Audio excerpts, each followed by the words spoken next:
It's where you belong. Give you strength to carry on. Open your heart, set your mind at ease. Live your life and you'll be free. We're gonna rise, rise, rise. Keep on rising, rise, rise, rise. Keep on rising, rise,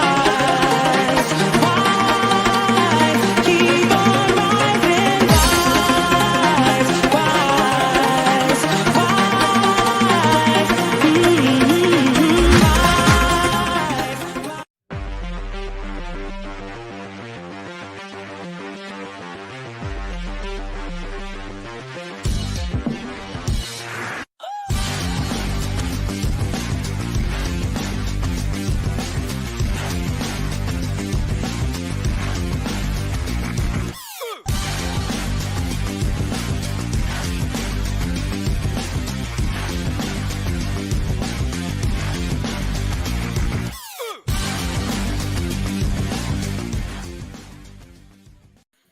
Good evening, one and all. Welcome to the Toon Review for the Chelsea versus Newcastle match review with myself, Danielle, and Stato man Alex. Genuinely gutted is how I'm feeling right now. Genuinely gutted because that today was a performance for every Newcastle United fan to be proud of. We'll get into certain performances from certain players, but as a group, the effort, the passion, the commitment, it was all there from the word go. Chelsea came out at 150 miles an hour right at the start of the match, tried to upset the apple cart and get a goal straight away. We held out. In fact, we didn't really. Dubravka didn't really make a save during that time, and we got into the game, and we knew we weren't going to have a lot of possession. I think that was pretty obvious. I mean, it was just the way the game was going to go. Chelsea at home tend to have a lot of possession, and that's fine. The way we defended, though, was superb. We just kept them out. We kept them back. They had to keep going back to the centre-backs all the time. They were looking for that killer pass. Now, we will come on to the major talking points of the game as well, because, the sending-off incident, in which I think there should have been 2 red cards, but we'll come on to that. The penalty incident involving Murphy, just unbelievable decision. But I want to start with Chelsea's antics, Danielle, because I thought for a team that is supposed to be European champions and world champions, I think it was it Hayek? What's his name on the right? Hayek or Hayek?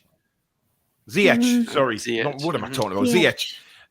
Absolutely disgraceful diving from him from the word go.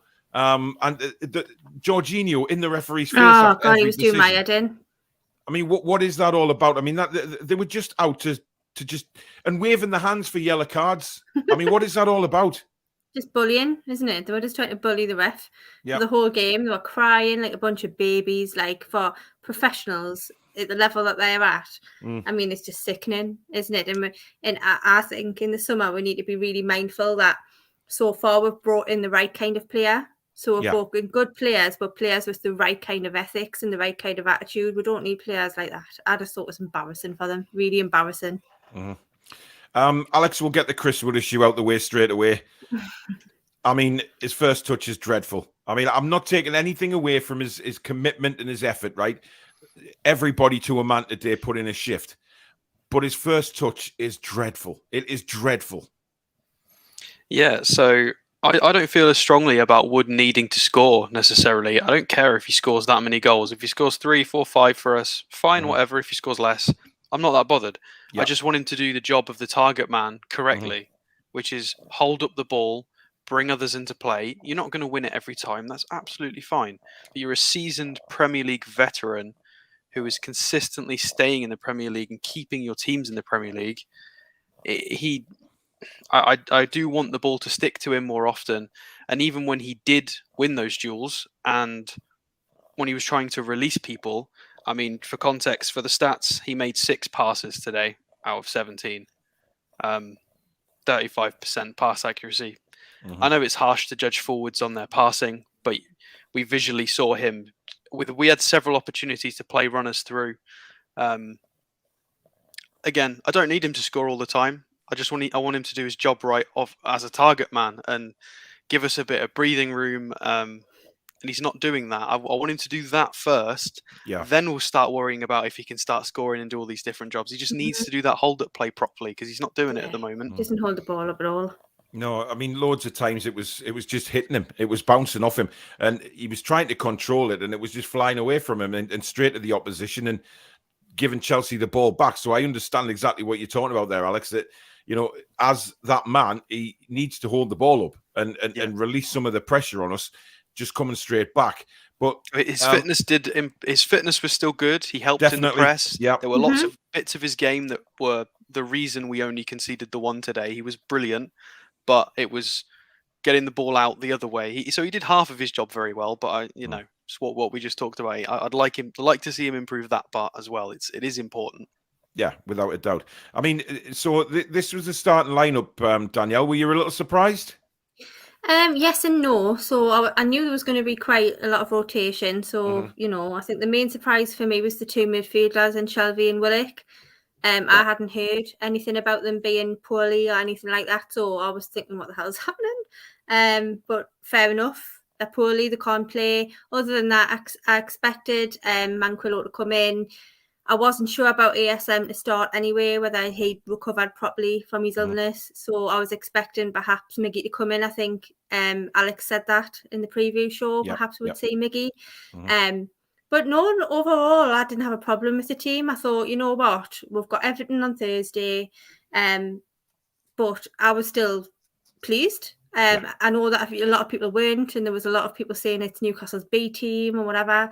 But hell, for a B team, we played well. We played really well. There was a lot of furore again, wasn't there? Furore basically kicking off before we'd even kick the ball, saying, "Oh, this is terrible. This is, a defeat, and we're going to get hammered." And I watched John for half an hour before my show started, and he was saying, "No, I don't get where Eddie Howe's coming from. I don't get this team." And I knew there was going to be changes. I mean, I didn't expect so many. If I'm being openly honest, I didn't expect so many. However, we got 3 games in 7 days, and I did mention in my earlier show, when you've got 3 games in 7 days, you look at the games, and we've got, the 3 of them, and you think, right, which one of those 3 games are we going to leave? Are we going to make changes, big changes for? You would pick Chelsea straight away. Because the other 2, Southampton and Everton, you'd see them as teams around us that we can get a result at. Now it turns out that we put a team out today that go against Chelsea and almost get something from the game. Now for me, we should have won the game. Miggy had a cracking volley just at the end of the first half. Wow. I've never seen Miggy hit a ball so well in my life. I mean, that's the first time since he's been at the club he's actually hit a ball like that. Wonderful shot. Great save by Mendy. But, we go in at half-time thinking, right, how we can get something here. Chelsea have come out. They've give us the best, certainly the first 10 minutes, and we survived. We kept going. But, of course, a major incident, the first one, I will just show this absolute buffoon of a man. Buffoon of a man has been quite kind to him, if I'm honest. He's a monumental bell end. For his performance today, Mr. Kunt or whatever his name is. I could think of a few more words beginning with C. I'd like to call him on this show. He was absolutely abysmal. Then this happened, Alex. Now, what was your view of it? It's a red card, 100%. Burn is 6'7" and jumping. So some Chelsea fans have been showing a picture where Burn is feet's on the ground still. But if you actually watch the video, it's not like that. So Havertz gets his elbow to contact his eyebrow. It hits Burn's eyebrow. Now this is a 6'7" man who's jumping, challenging for the ball. So if you got your elbow reaching up to about 6'10", 6'11", 6'12", if that's how high your elbow, there you go. If that's how high your elbow is, it's in a dangerous position. It's all well and good people having their arms up for balance in a jump. It's very normal, but that is, as you can see from the picture, is ridiculously high. And people are trying to say, well, Burns' arm's high. It's level with his shoulder. which is perfectly fine. Havertz's arm is not level with his shoulder. His elbow is right up in the air above his head. It's dangerous.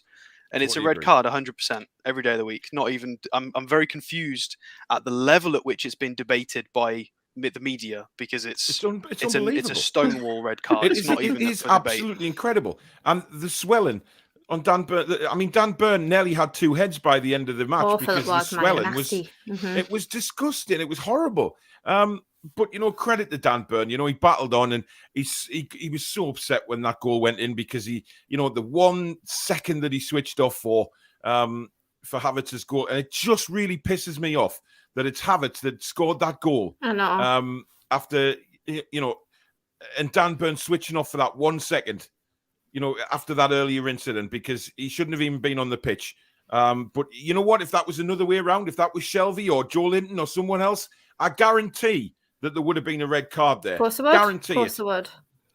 Ryan says, get all these retarded fraud refs out of the Premier League now. David says, bloody cheats VAR refs, no good, blatant penalty, not given so many times in the past, but this is blatant. Never got the ball. Ref gave a corner. Now, exactly, the ref gave a corner, right? So the penalty incident itself, I mean, it is madness to think that this wasn't a penalty. When you see certain angles, he's nearly got his shirt ripped off his shoulders for a start, right? And he gave the corner when Chalobah didn't even touch the ball. So it was a clear and obvious error from the referee as well. So why is that not gone to VAR? Why have they not said it's a clear and obvious error by the referee? That is a penalty.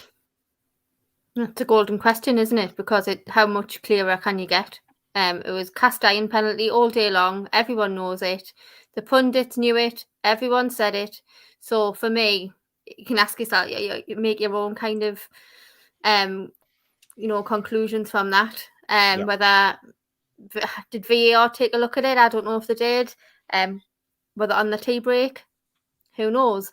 But that was a definite penalty for me. And you know what? Like, I'm gutted, but I saw so many positive things come out of this game today. Then, everyone wasn't really, I know I said 2-1, but I wasn't really expecting a lot from this game. So I just think, do you know what? We'll talk about it. We'll pack it away, and then we'll batter the Scouse Mackems on Thursday, and everything will be right in the world again. Yeah, I mean, they are really upside down at the minute, Everton. They are scrambling. Back in the day, this would have gone on for weeks and weeks. The negativity and the feeling of being, do you know what? Going our way. For me, I said before the match, I says, even if we lose, I want to lose with a bit of pride, and we did more than that today. Absolutely. We there's certainly nothing for me that is going to say anything negative about that effort today. Yes, we can talk about Chris Wood's first touch and things like that, but we've touched on it. End of story. The fact of the matter is, we were robbed, massively robbed in this game. Alex, I believe you've got an angle from the referee of the referee's look on the penalty. Yeah, I have indeed. If you can see my Twitter screen, so you can see the ref up here at the top. His line of the tackle is actually blocked by 3 players. So the fact that he doesn't deem it necessary to consult VAR, you can clearly see he can't see this correctly.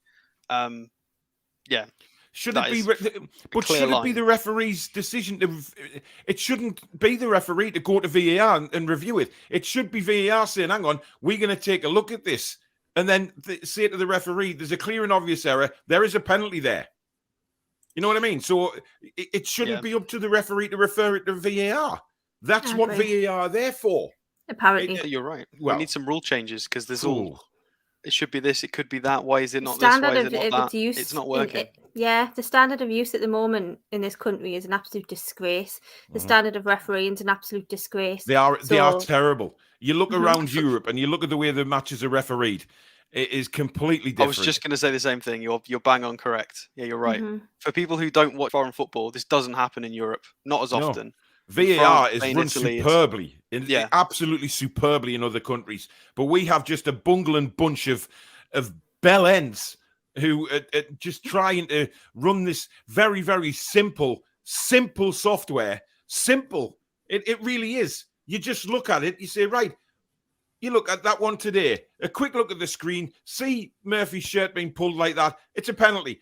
In the referee's ear, right, penalty referee, pulled his shirt. It's clear and obvious, right? Referee gives a penalty. Get on with it. But why do they have these idiots? Honestly, it's mental. Great. I'm proud of the team, but raging at how the ref and VAR wouldn't give a blatant penalty. What explanation can they possibly have? Well, they don't have one. Ryan says it doesn't fill me with confidence either that Howe said after the Chelsea game that there were players on the bench carrying injuries. Don't worry about that. He's playing games with Lampard. David Smith says the player who scored should have been sent off following the elbow on Dan Burn. It was dangerous. Ratchet, proud of the team. I have a feeling we will be challenging for Europe next year. I've got no doubt about that. But another one that I want to bring up is this one. Now, the boot to the face. Kicked. I mean, kicked him in the face. I mean, his foot was raised really high, kicks him in the face, and then that little dildo, Jorginho, looking over him saying, get up. I tell you what, if I could have got my hands on that little runt today, I would have strangled him. Yeah. Honestly, he was straight doing red for me. Straight red. Sorry, Danielle? I'd say it was a straight red for me. Yeah. All day long. Why? I mean, he got a yellow card, but then why didn't VAR say, hang on a minute, you give me a yellow card? It's clear, it's dangerous play. You have to be sent off for that, surely. Alex? Yeah, 100%. 100%. I mean, you can see the character in the picture you showed. You can see the characters standing around the incident. Jorginho, who was a bit of an not a nice character at the Euros, is always very nasty for Italy. The Italians were so aggressive, grumpy when they won that. That's why when they won, they were shouting, "It's coming to Rome, not home," because they're more interested in us than their own happiness. Likewise, you've got Rudiger stood there who was trying to showboat, show off, waste time, annoy people, physically screaming in the referee's face and just not getting the referee. Absolutely bottled it. He lost control. He was getting bullied by most of that Chelsea team, and you can see the familiar faces there who caused the trouble. And Ziyech and Jorginho were both trying to argue that it wasn't even a foul, never mind a booking. Wow. They were trying to admit that, and it was just disgraceful from them. And I would like to reiterate this. I mentioned this to Ryan the other day. Is when we win trophies, I want us to win trophies because we've got the most talented players. I mean, maybe people in the chat might disagree. I don't want a Ramos. I don't want a Rudiger. I want clean, good quality, strong players with passion. I don't want all these little rats who foul people in Champions League finals and I don't want to win the dirty way. I want us to win because we're the best. So I don't want to. I don't want their model at all. Guys, he's going off. I'm rattled. They've rattled me. I want to win the fair way, the Geordie way. You know, we try hard. We don't want to cheat the win. No, then nobody can take it away from us, can they? Exactly.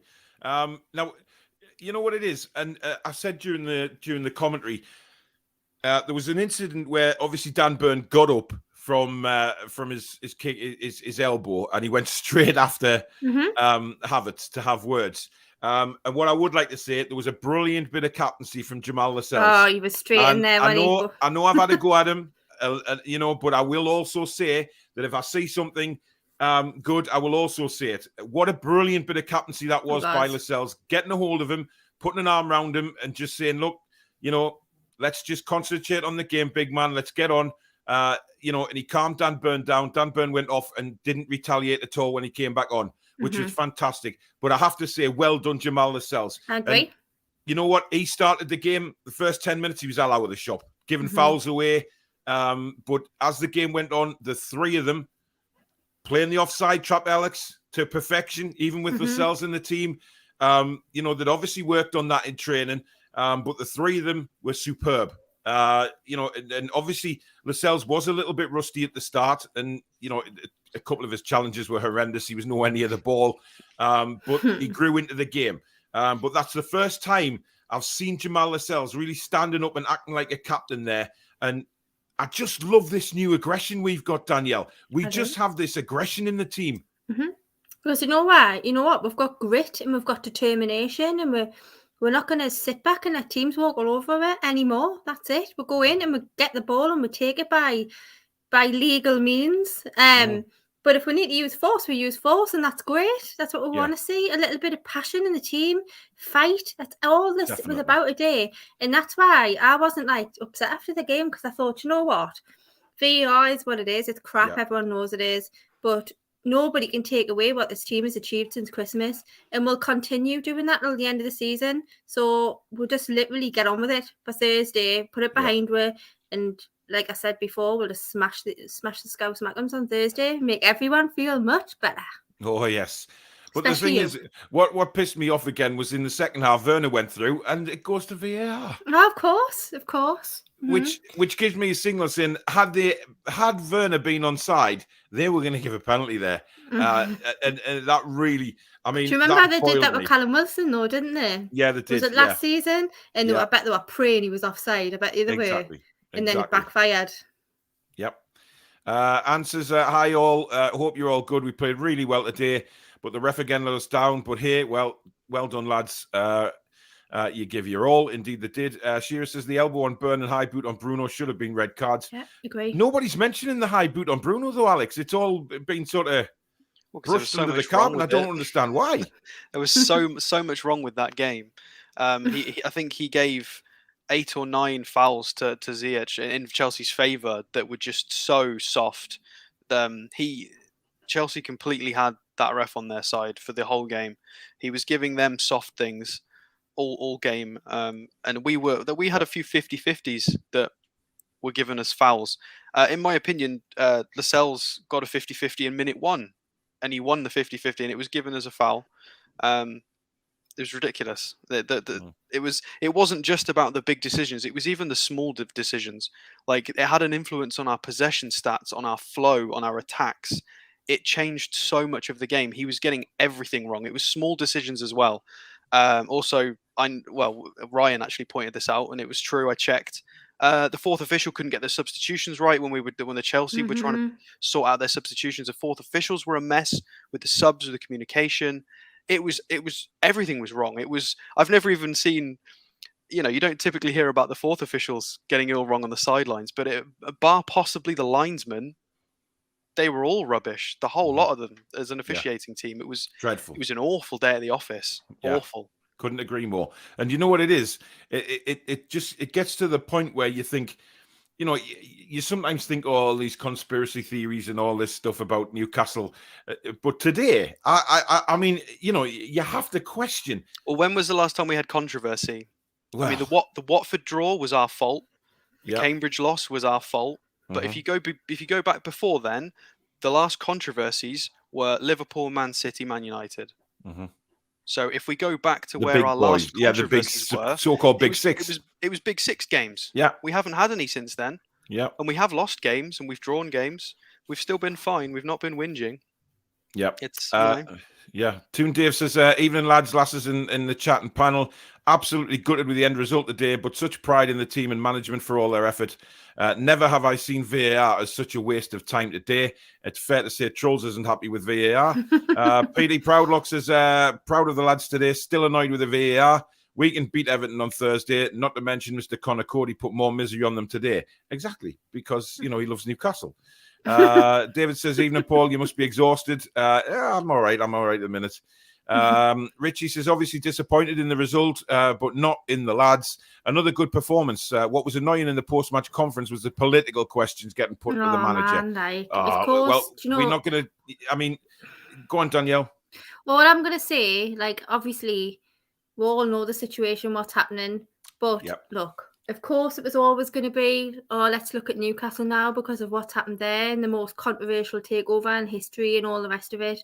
Look, let the Premier League and the government decide who they're going to sanction and who they're not going to sanction. Just like we had to let them wait. We had to wait 18 months for them to decide whether they're going to I can't say it. What's the word I'm looking for? Ratify will take over or not ratify will take over. Yeah. Us, we're just about Newcastle United as a city, as a football club, and surviving in this league. Got no time for it at all. There you go. Well said. And that's how it should stay. And Eddie Howe, I thought, was brilliant with his answer. He says, I'm here to manage a football team. And my job is to avoid relegation with this football team and build and in build particular, the club. The final question he was asked, I thought it was a little bit over the top and a little bit trying to catch him out on something there when they said, your big boss is MBS. That's definitely your big boss, though, isn't it? Yeah, nice try. Absolutely. Twats. We have legal proof that we're not tied to the Saudi state, whether you believe that or not. So nice try. See Well, you next week. yeah, but we're going to get this all the time, to be honest. Of course we are. Peter, thanks for the £4.49 super chat, buddy. He says the VAR BS is only there to benefit the big six. Absolute disgrace. And these people who run VAR need sanctioned for wrong calls. Yeah, I mean, why are these people not being sort of either fined or downgraded for a certain amount of weeks for these pathetic decisions? Because the big boss, Mike Riley's a load of crap anyway. Well, Mike Riley's one of the worst referees in the history of the Premier League, and yet he's now the boss. It stinks to high heaven. Munch says, referees and VAR are an absolute joke. I did not expect a win, but I did not think we deserved to be beaten either. Brilliant by the lads. Now let's go and stuff the Scouse. Mackems. George, good evening. A great team effort. Shame that the officials' teams were so bad. Great performance. But have to mention Target. He was immense again today. He was. Absolutely fantastic. And Alex, I know you sort of mentioned Ziyech before, with his throwing himself to the floor. There was one tackle that Target made on him in the first half, clearly won the ball. And Ziyech goes down, grabbing his ankle, rolling around the floor, of course, wins a free kick. I mean, Gets up. and then gets up. It's just a joke. And then there was once in the second half, I think he went down and he thought he'd won the free kick. But as soon as he saw Newcastle taking a quick throw in, he jumped to his feet and started running after the ball again. I mean, and somebody did mention in the comments in my commentary that he's actually lost his national team place because of his pathetic rolling around. I didn't actually know that, so I did look into it. Retired, it's true. I'm not sure. I'm not sure about that one, but yeah, no, the Target versus Ziyech battle was. I mean, he had him in his pocket the whole game. We saw a couple of floaty crosses from him, but nothing. It didn't amount to anything. And considering everything that went Ziyech's way, it could have been even worse for him. Target could have had a much better time, more free kicks from that left side.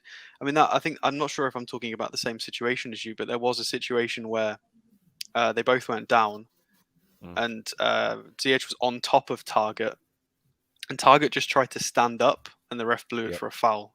So, is he not allowed to stand? Is he not allowed to stand up off the floor? It was just absolutely outrageous.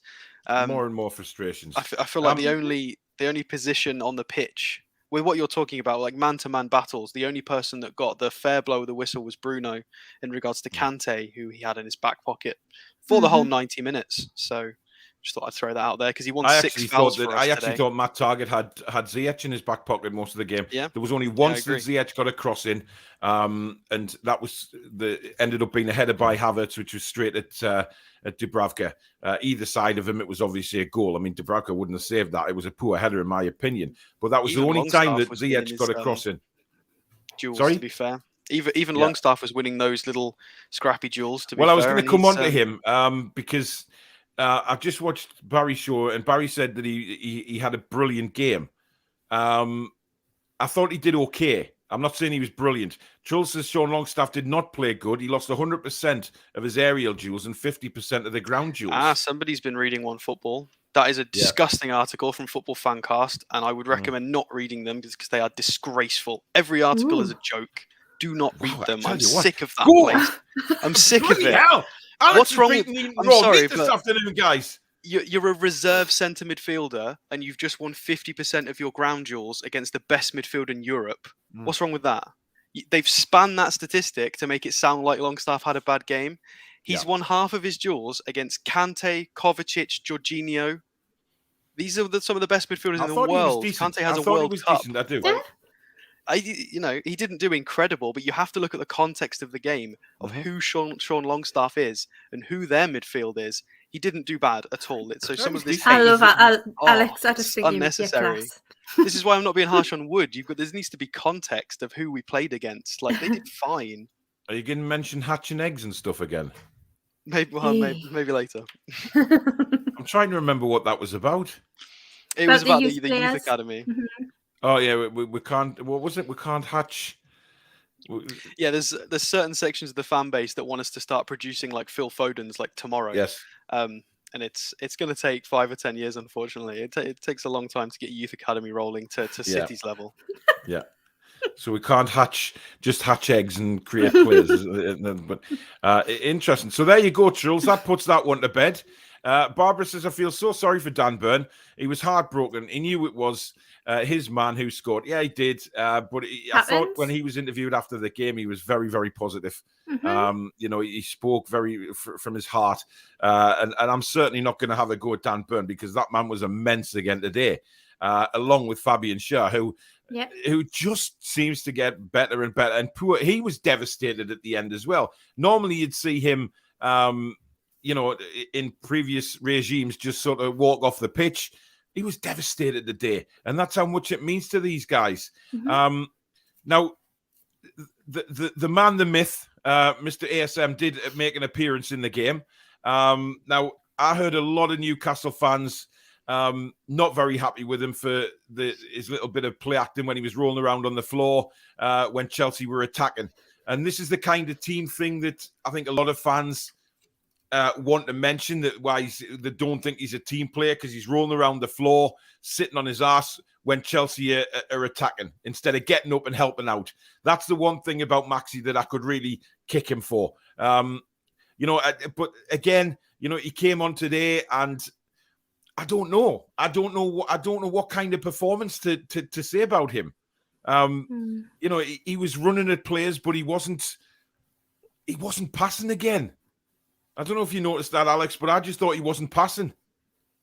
I mean, I thought he was passing. I thought he was going. You'd say that because you're basically ASM's love child. We know that.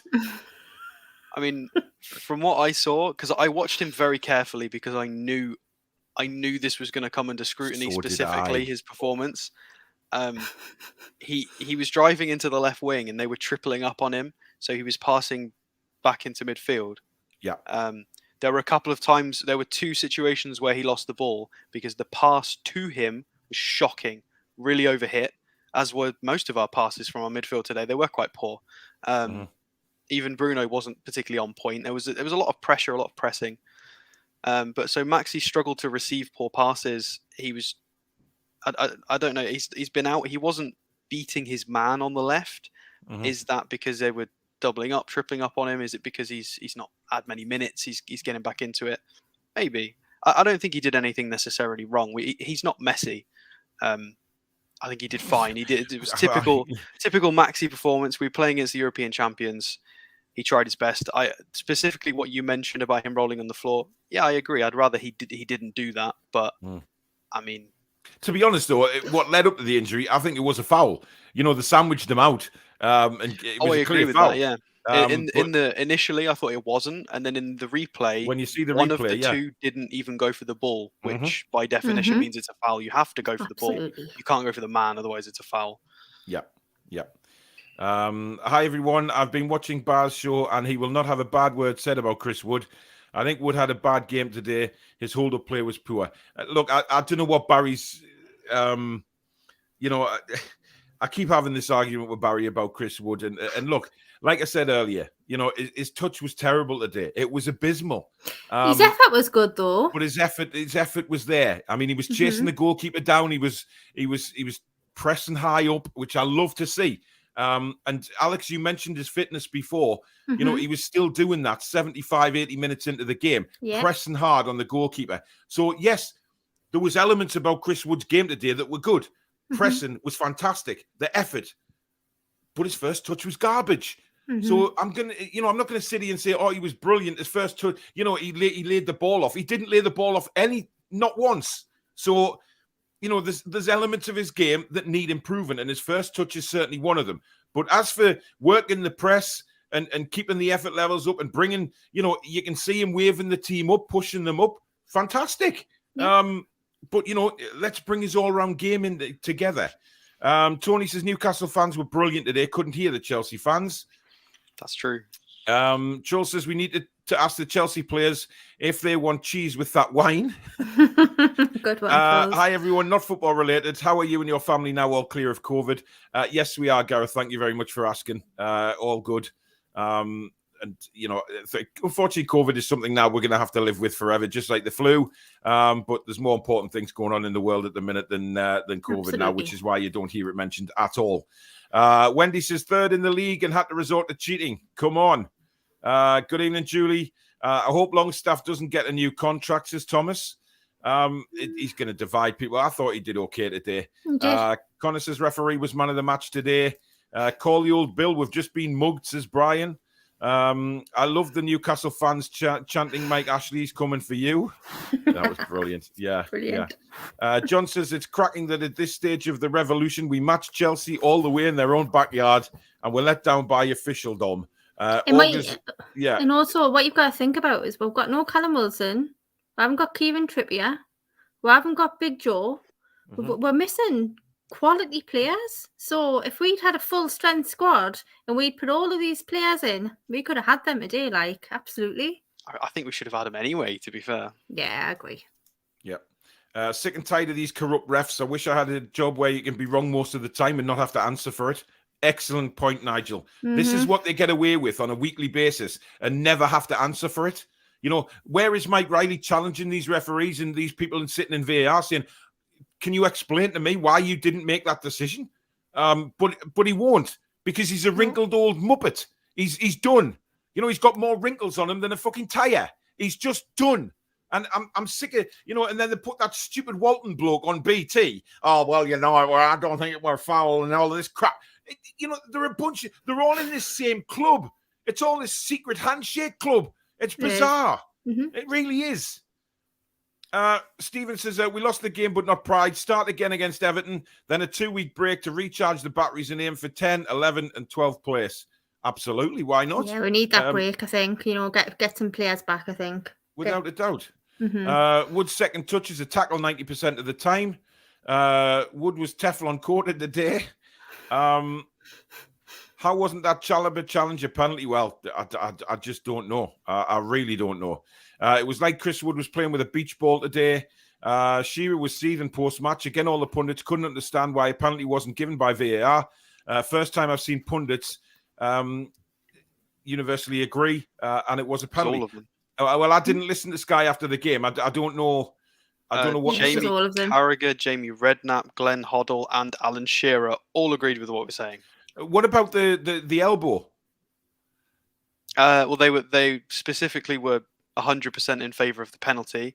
The elbow was a little bit more dialogue. Micah Richards didn't think it was a red card for Kai Havertz, but most of the other pundits did. So the penalty was unanimous. 100% of the pundits thought it was a penalty that I saw.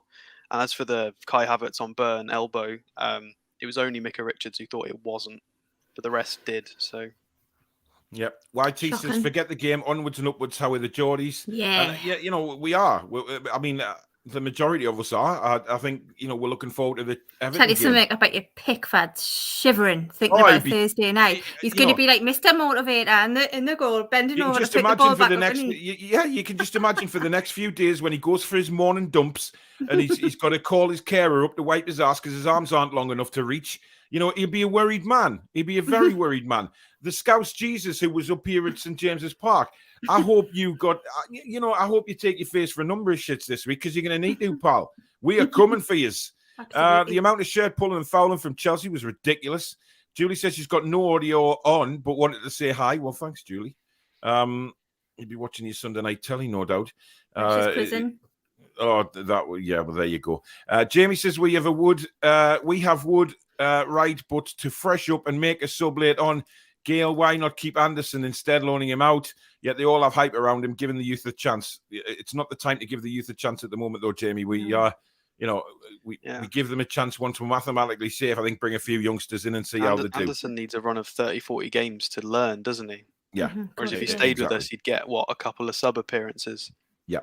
Guys, just a quick one to say if you're enjoying the show, please do hit that like button. It does help with the YouTube algorithm and helps us promote the channel a lot more. If you're new to the channel and like what you see, please do consider subscribing and hit the notification bell as well, which will let you know when we upload a video or we go live. You can become a member of the Toon Review if you hit that join button just underneath the video itself. The link is also in the description. We do have a Facebook group now that you can join. If you're on Facebook, look for the Toon Review. Just click the join button, and myself or one of the mods will sort of approve it for you, providing that you've agreed to the group rules. very simple group rules. Just agree to them and then you go. And if you want to donate to the channel tonight, you can, as usual, with the $sign at the bottom of the live comments. Just hit that button and it will take you through to a payment method to donate to the channel if you like what we are doing for you. It has been a very hard day as well, so just bear that in mind. And also a big shout out to Geordie Riffs, who are our sponsors of this channel. Premium guitar lessons for beginners and children, guitar repairs and servicing, of which they are offering 10% off your first one of each. They're also offering your first guitar lesson free of charge if you mention the Toon review. And they do have a recording studio as well. So if you're into your guitars and you need any help, give Graham or Natalie a shout. They're at geordieriffs.co.uk on World Wide Web, on Instagram at Geordie Riffs, and at Geordie Riffs Official on Facebook. By the way, the Toon Review is also on Instagram if you want to go and give us a follow on there as well. Do you have any special graphics to give us tonight, Alex? Just of the formations. So we all got the formations wrong for Chelsea and for Newcastle. It was very surprising for everything. Yeah, very much so. Let me throw this up. So here, just ignore numbers again. I'm not doing numbers. Who cares about numbers? Apart from Bruno. Bruno gets his 39, of course, because he's magic and he deserves his 39. So yeah, completely took us by surprise. Went with a back five. Howe did, and I'm quite happy with that because our fan base for such a long time hated a back five or hated using wing backs, and it has its use, and it's a perfectly fine formation for certain situations. Yeah. So some of our fans need to get out of this weird, hump that we can never play a back five ever again, because it has its place. And it was good today. It showed it works tactically when you've got the right players and the right system. Bruno and Longstaff got quite bullied, but they did okay. They tried very well in the press. Our presses were very good. But you can see they started off in a 4-3-3, which is not what they've done for some weeks. It's been about 6 matches back since they last didn't have wing backs. So this surprised everybody. So I think do you think they went 4-4-3, Alex, 4-3-3, because Tuchel genuinely thought Newcastle would probably still go 4-3-3 and just match it up? I think both managers confused each other. So I think we thought they were going to go wing backs and Tuchel thought we were going to go 4-3-3. So they both confused each other. So it was quite funny. We ended up with really random formations. But just for context, they were crap in this 4-3-3. They were awful. The only time they threatened is when Rudiger joined the attack on this left side. He was a bit of a monster driving forward with the ball, and he caused us problems. So the only time they actually looked threatening is when one of their centre-backs joined the attack. Later on in the game, when they made some substitutions, they actually went back to a back five. Well, they did a 3-4-3, so technically their wing back was up there. But so they did actually revert back to wing backs because they couldn't break us down in their 4-3-3. They were really struggling. As for how the game panned out, our presses were good, but one of the problems with our presses is when we were pressing too much as a unit, and then if we won the ball here, for example, there was nobody to pass to, nobody to release, and the passes were very poor, and we were losing the ball very quickly. Again, the ball wasn't sticking much to Wood. In his defence, there was only one accurate cross all game that wasn't from a set piece. It's just an open play cross. Target had a lot of luck from his set pieces. I want to mention especially about Lascelles, purely because I've been so critical of him in the past.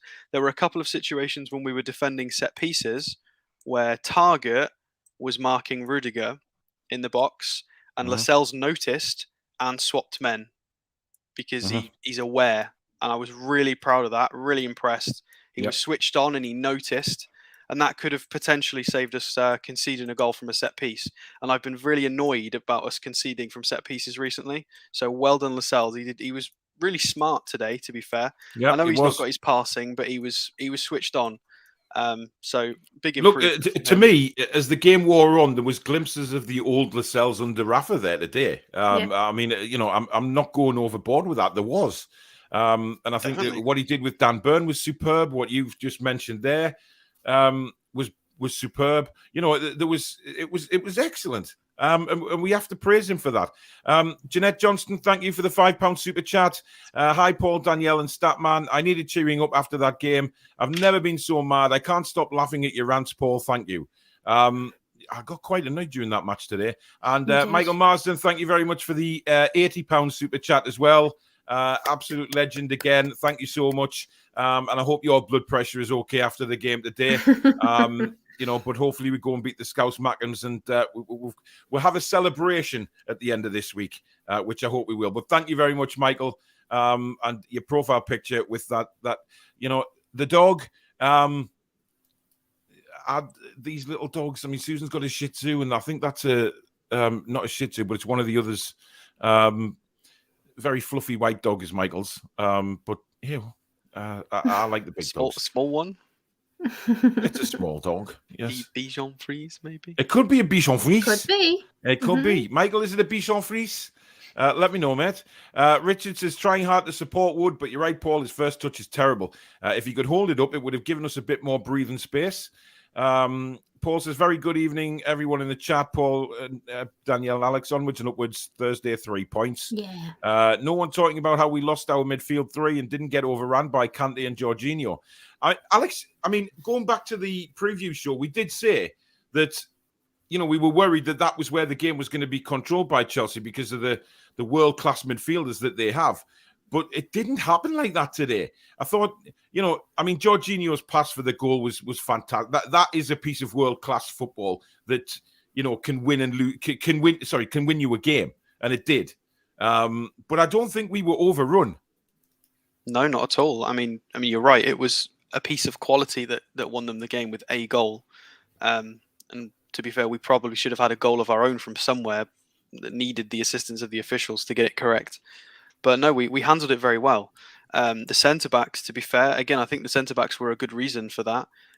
There were a number of times where all three of them, Byrne, Orsha, or Lascelles, stepped in at the right place into midfield to make a tackle or to make up numbers.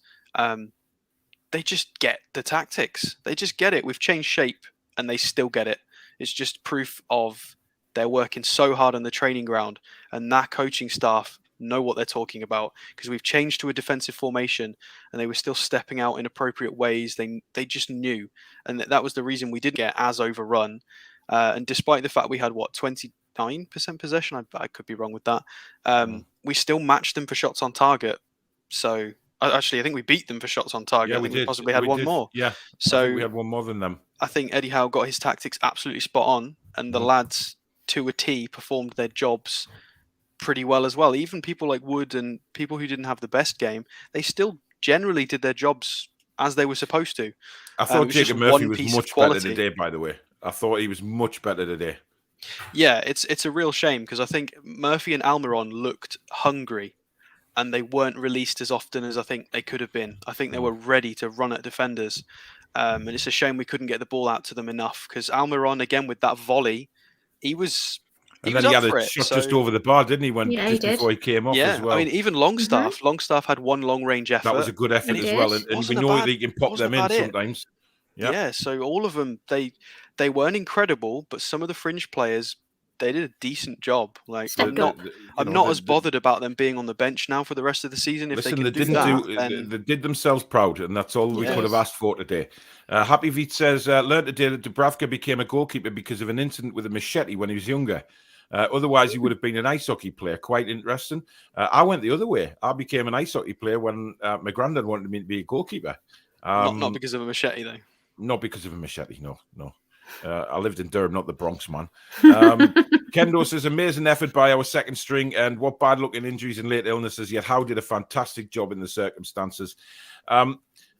Listen, I think with regards to the illnesses, I wouldn't really be too worried about them at the minute, because I think it could be, that they just were feeling a bit under the weather or something like that. And Eddie's thought champion, that's a good excuse to sort of tell the press that instead of saying, I've rested them, or, something like that. You never know, do you? I mean, it goes on, but it's just crazy.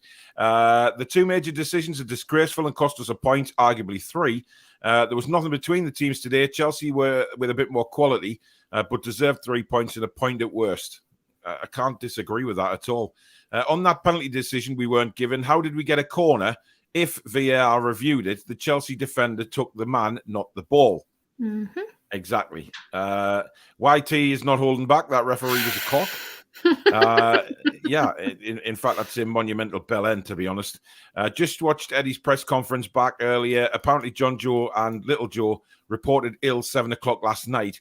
That formation wasn't what he planned. It was rejigged in 10 hours, so fair play. And that goes to show you what a manager can do. What a very good manager can do is just change it like that. And it's just brilliant.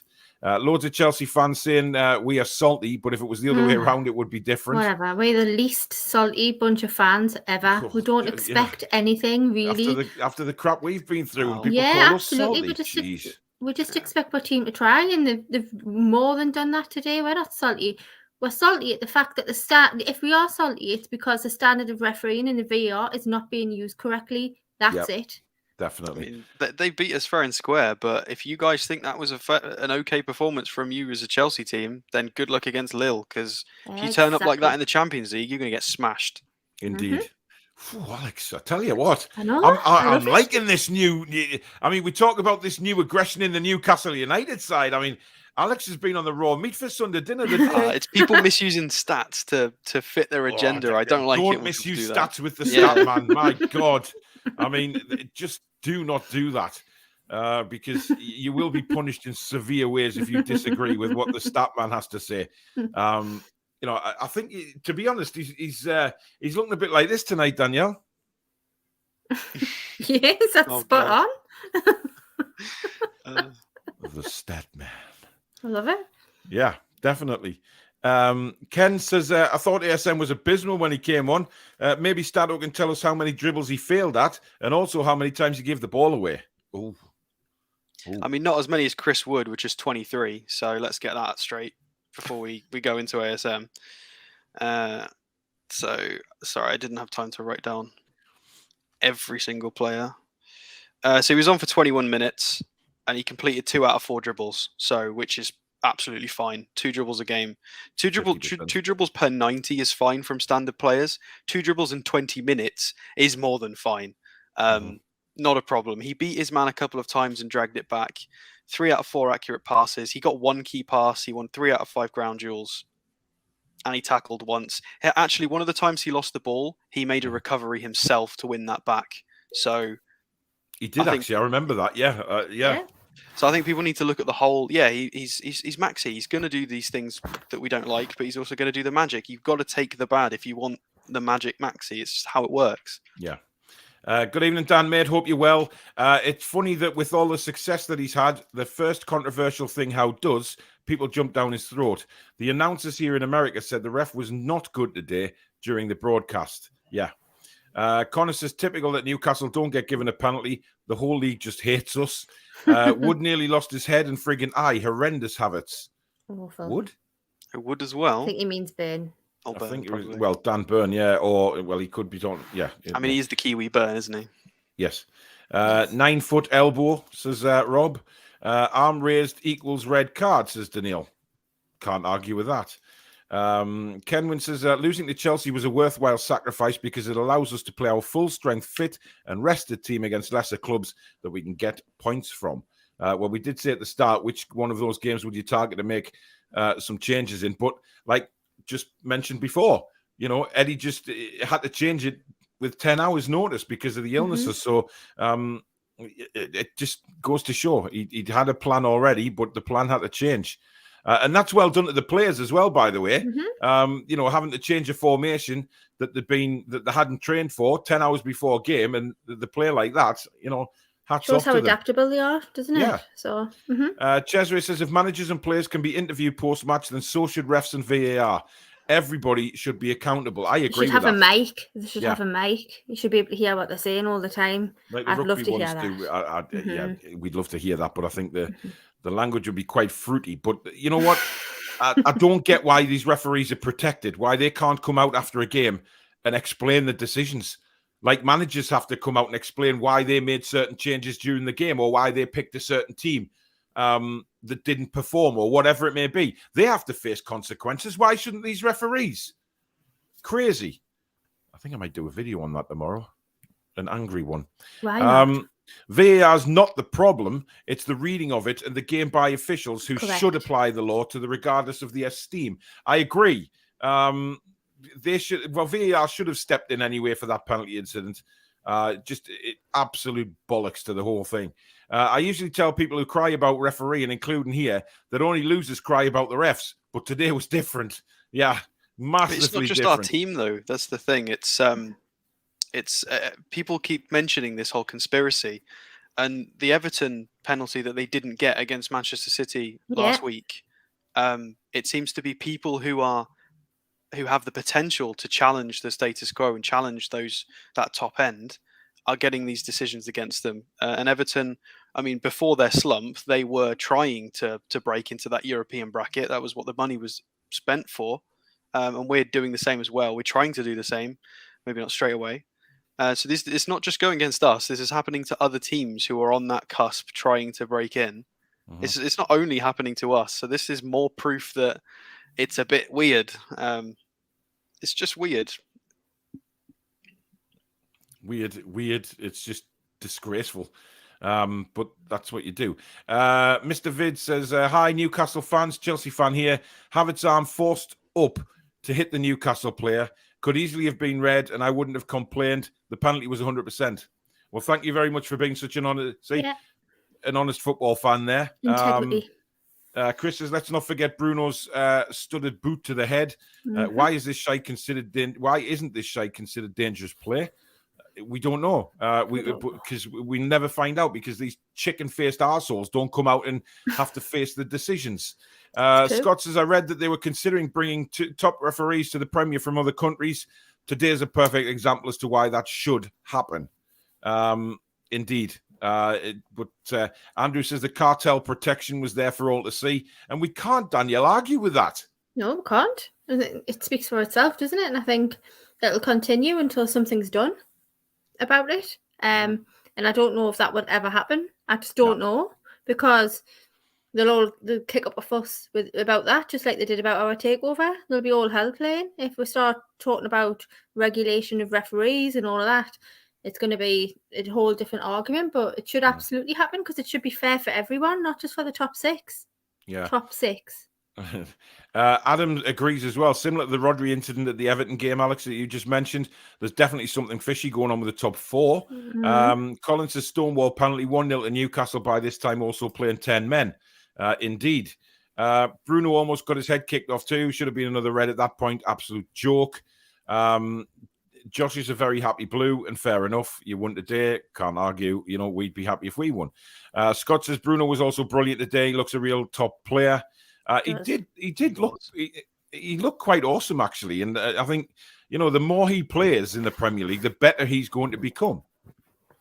Yeah, I mean, I've got some stats for him. So considering we only had, less than a third of the ball, he won 11 out of his 18 ground duels. He got fouled 6 times because he's one of those intelligent players that's always got his body in the right position.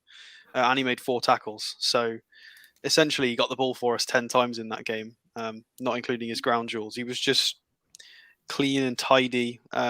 Sometimes he gets caught. I think that's the French league still in him. Sometimes he still thinks he's got an extra half a second that he hasn't got. Yeah. But generally, he's just so talented, and the size doesn't seem to be a problem. I think Tuchel got it wrong, honestly. I honestly think Kovacic should have started in their midfield, because he would have potentially been a bit more physically, been a bit more physical against Bruno. Whereas I think Bruno loved being against Kante because he could match him physically, and it was just more about who is. You know what also impressed me is when I was worried when Pulisic came on, but he never threatened at all. Yeah, we kept him so quiet, and that was down to Mankio. Because he couldn't get past Mankio. He just couldn't. Ian says, Ian says, Mike Riley was the shittest ref I have witnessed in my lifetime. Proper old boys club knobber. When you put useless idiot in charge of refs, what can you expect? Exactly, the standards are set, aren't they, really, by that? Can live with Havertz's yellow card, but that was a damn foul on Murphy. Handful of jersey or whatever, hack at the leg, just blatant, felt corrupt. Also, Miggy, what a strike that lad had. I was buzzing at that. I momentarily became Alan Partridge. Shit, did you see that? James says it's just typical top six BS that get away with these decisions. Dave says it's not weird, Stato. It's fact. Any club who challenge those arrogant big six will feel the force of the dark side. Indeed. Cartel is coming back, my friends. Indeed. Right, it is time for the player ratings, guys. And we are going to go with me first today. So I will go with Martin Dubravka, and I'm just going to give him a straight 7 because I don't think he had a lot to do. He had he did make a save late on, which went onto the bar from Havertz, which was a good save. Could have gone anywhere, to be fair. But apart from the header from Havertz, I can't recall him making a save. 2 saves and 11 long balls today. So his distribution's improving a little bit. Good. And he got a couple of saves. Yep. So I'm going to give him a 7, straight down the line, 7. Alex, we will move to you with Javi Mankio. I was a little bit concerned in the first 20-odd minutes. He did look like he was struggling, but then my fears disappeared for the rest of the game. He looked fine. Slotted straight back in. Again, he's not a wing back. He's a right back. So to play that 5 out of 7 duels, three tackles, 1 interception, he was really solid. Passing was decent. Nothing was, he didn't do anything wrong for the goal. Yeah, I'll give him an 8, to be fair, because that was pretty much in my mind, we should have got a draw out of that at least. So he was part of keeping that scoreline down. So yeah, he deserves an 8. He did a very good time. Yeah. Stu says I would take over highlighted just how corrupt the Premier League and the cartel are. And they have the nerve to point fingers and accuse our owners of corruption. Look in the mirror, you dirty bent twats. Stu's not holding back there. Danielle, you have Matty Target. I'll give him you know what, I'm gonna give him a 9. I thought he played really, really well today. Again, solid. I think the whole defence was solid, to be honest. They played really well together, and a 5. Loved it. What a signing, and let's hope we can secure him at the end of the season on a permanent move. Yeah, 100%. I'm going to get Fabian Schär, and Fabian Schär is going to get a 9 for me. I thought he was immense again today. Just really, really strong. Some of the headed clearances, he was just there. Even when Lukaku came on, he just had him in his pocket. He just wouldn't let him anywhere near the ball. So I'm going with a 9 for Schär. Alex, you get Dan Burn.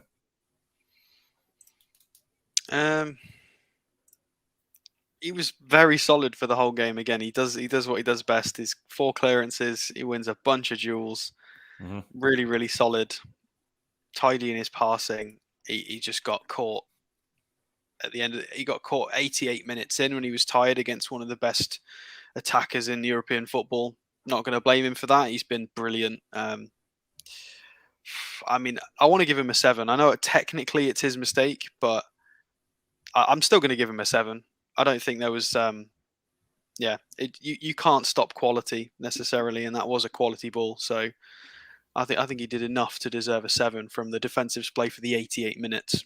I don't think that one mistake robs him of rating. Do you know what? I think you're being harsh giving him a 7. I do. I was going to give him a 9. I was going to go for an 8 at least. I was going to go for a 9. I don't think I'd go any higher because, I mean, just because of the fact it was his man. Yeah, I see where you're coming from. Yeah, I do understand that. I've seen people give him 5s and 6s, and I just can't because I think he was good. I can't give him lower because just because of the one mistake. Like he doesn't deserve. Someone give him a 5. I've seen a few people. Yeah, I think a 7, but. Okay. Well, and we get accused of being too harsh with our player ratings on this show. My God. Thanks, YT. Hassan Hoodle Pot Noodle had defensive shockers today. What a shame. Look, I would have took 3 points from Hitler Hoff, Chelsea, Scouse, Mackens, who will get 6 points. Refs rarely go against Chelsea at Stamford Bridge. Risa 7 for Dan Burn is making me laugh. And praise for the away fans in full voice the entire match, indeed. He deserves an extra point for playing on with that egg on his buns. Absolutely. And Reese says I give him a 9. But it's all different opinions. Danielle, you've got Mr. Lascelles. I'm going to give him an 8. Yeah, fair And enough. do you know what? I've been a massive critic. I even said in the preview show, I didn't want to see him. Like, I wasn't prepared to see him. But do you know what? After the first 10 minutes, when he was a little bit iffy, and I thought, don't give anything away, like a penalty, no, nothing like that. We don't want to say any of that. I thought he really stepped up. I thought his awareness was good. I loved what he did with Dan Burn. Fair play to him. Well deserved. I thought he was when all the sort of, there was quite a few little gatherings of players today, a bit of rough stuff, and I think Jamal Lascelles thrived in that because he was I think the break did him good, not Belaine. Maybe so, but he was in the middle time. of everything today. Whenever there was player disagreements, he was in there all the time, and it was great to see. They don't give him the ball either. It's really funny. I'm just looking at, because he's been rated really low on different websites, and I'm confused as to why. Lascelles has, but it's because he made 0 out of 6 long balls, and he only did 6 passes, which is the same as Wood. That's quite funny when you centre back and your striker get the same number of passes.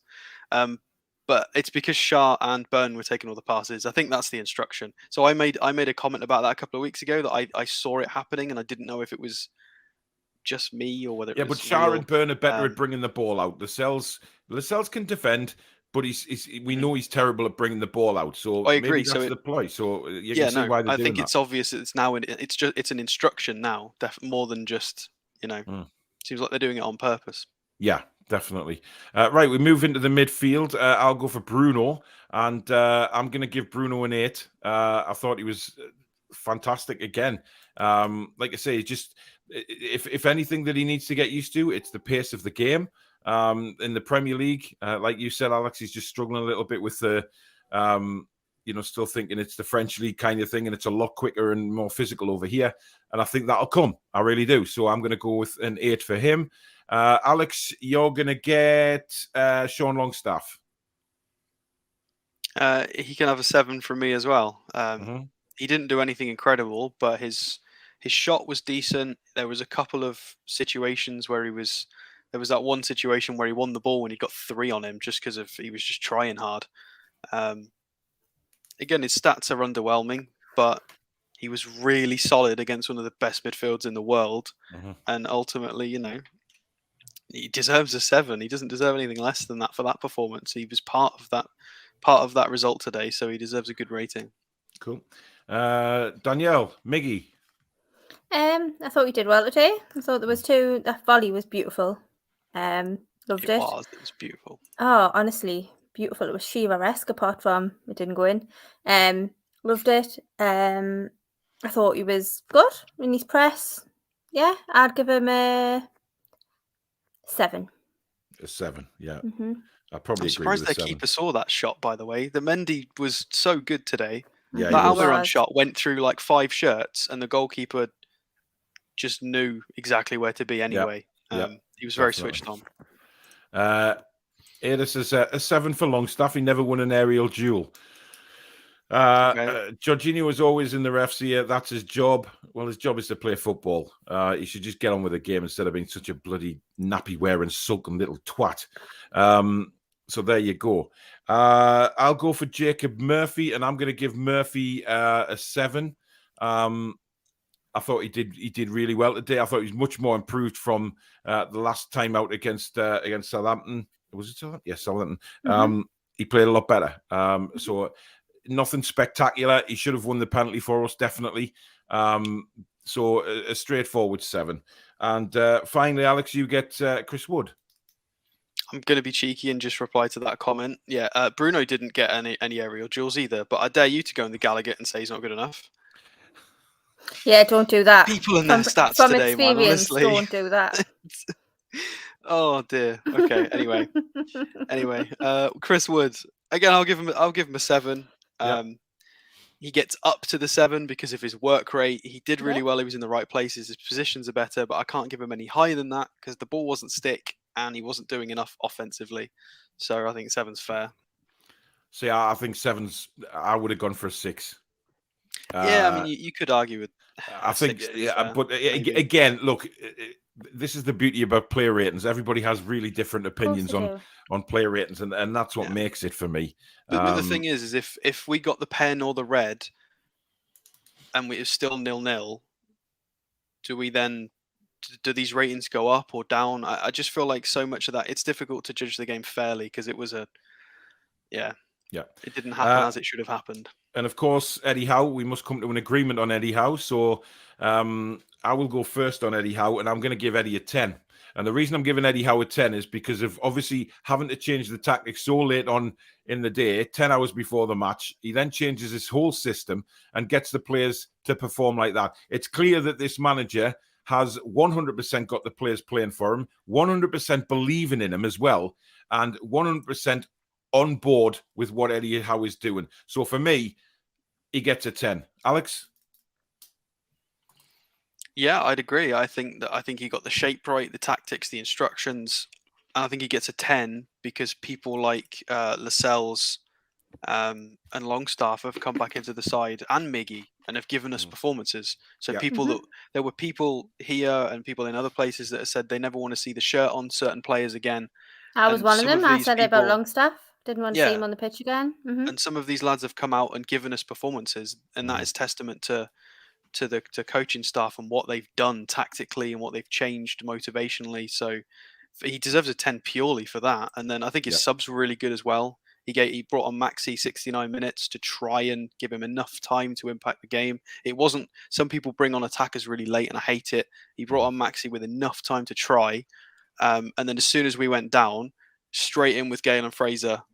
You know, I just think he got everything spot on. He was unlucky as a manager to not get anything today as well. Yeah. Danielle?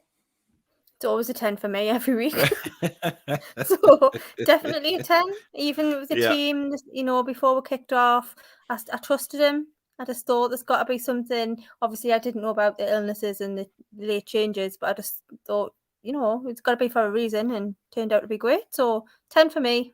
Yep. So it's a 10 for Eddie Howe. Man of the match for Newcastle.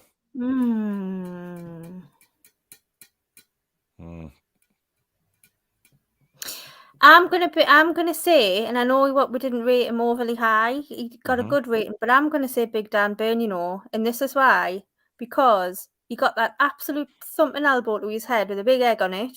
I know he made a mistake at the end. It happens, but look how gutted he was after. He loves it. He's got what it, you know. He's got what this club means. He's one of us, and I just really feel like he gave it his everything. And that's not based on stats. It's not based on anything other than the fact that it's just pure emotion for me. I just thought he battled through. Cool, Alex. I'm torn between Target or Bruno. Well, I'm going with Target. Yeah, I think I'll go with Target as well because his set piece deliveries have gone understated as well. He's taken over from Fraser. Definitely. Yeah. Actually, despite Fraser being really good at crossing, he's really bad at set pieces, which confuse. I never understand players who can't do one but not the other. But Target's corners are brilliant. He's really solid at left back, defensively, offensively. Stats were good as well. His heart was good. Yeah, I think Target's a good shout. Yeah. So there you go. Matt Target is our man of the match, and Dan Burn gets the special Danielle Award. So we have to give a Danielle Award. There you go.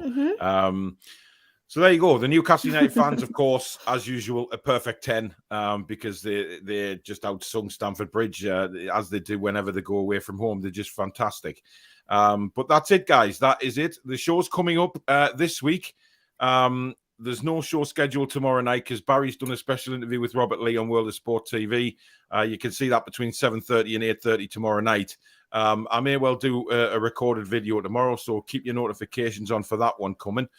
Tuesday night, of course, 8:30, we've got the fan forum. Wednesday night, we've got the Everton preview with me and Alex. Danielle, are you making that one or not? No. So Danielle's got work commitments, so it'll be me and the stat man for that one. Thursday night is, of course, the live commentary from 7:15, kickoff 7:45. We will start half an hour before the match, though, to discuss the team and everything. So that'll start at 7:15. Friday night, we will do the match reaction. So because there's no game on at the weekend, so we'll leave it till Friday night. So Danielle, I think you'll be available for that one. Are you? Yeah, Friday's fine. So there you go. So lots of shows coming up, lots of recorded shows as well, daily news, etc. as usual. So stay tuned for that. But do smash the like button for tonight's show, guys. It really does mean the world to us. Do hit the subscribe button if you're new to the channel and you like what you see. Become a member as well if you like by hitting the join button. Thank you to everybody that has super chatted the channel tonight. Very, very kind of you. Absolutely awesome as usual. Also, don't forget to join the Facebook group. Follow us on Instagram. And a massive shout out to, of course, Geordie Riffs, our channel sponsors, premium guitar lessons for beginners and children, guitar repairs and servicing. 10% off each of your first one, and a free first guitar lesson if you mention the Toon Review. They do have a recording studio there as well. You can catch them at geordieriffs.co.uk, Instagram at Geordie Riffs, or Facebook at Geordie Riffs Official. Thank you, Danielle and Alex. Thank you once again to the mods behind the scenes, working really hard, keeping the chat nice and smooth as a baby's bottom. And we will be back live on Tuesday night, but do keep an eye out for a video tomorrow. Possibly talking about referees, etc. But we'll see how I feel when I wake up. But thank you very much for watching, guys. Absolutely awesome viewing figures again today. I really am so happy with that, and I hope you've enjoyed the shows. In the meantime, enjoy the rest of your Sunday evening, guys, and take care. Good night.